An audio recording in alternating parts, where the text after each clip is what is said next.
So we turn to Scripture and begin straight away, no introduction to this from 1 Corinthians.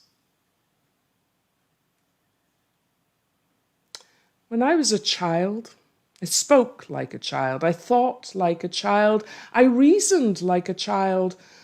When I became an adult, I put an end to childish ways. What a shame.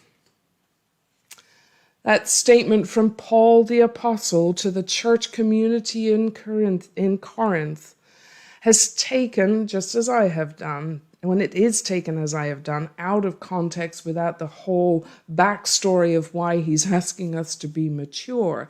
When it's put onto a screen or onto a bumper sticker, it's become responsible to an alarming degree for the shaping of a Christian faith that is so dead certain, so uptight and serious. We have, in valorizing this verse by itself, lost our childlike curiosity, lost our capacity for wonder and delight and whimsy and forthright honesty, our capacity to rage and to experience pain and sadness and full-on humility, and that sense a child has willingly of dependent relationship within family and creation.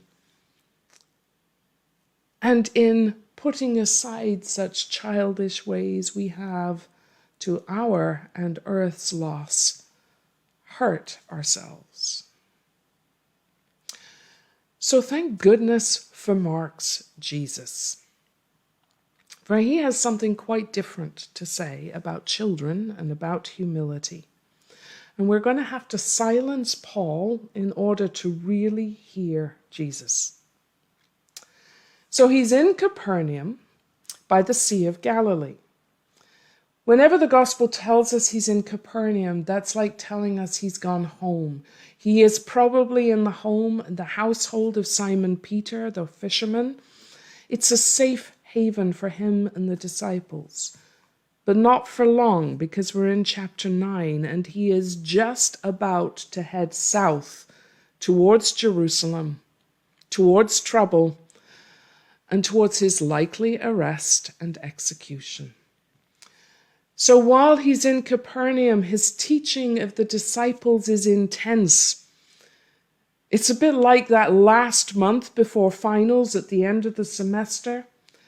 And the teacher is getting worried because the students still don't get it. They never do in Mark's gospel.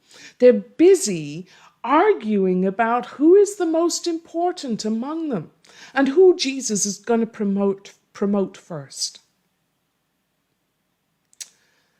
Like the consummate teacher he was, he silences them with his own silence and with a look and with a pointed question. We've all had teachers who can do that. Utter stillness that stills us. This is what he says. Listen, whoever among you wants to be first, you must be the servant, the least, the last of all. Then he reached out and, gathering one of the household little children to his knee, and then taking her in his arms, he then said to them,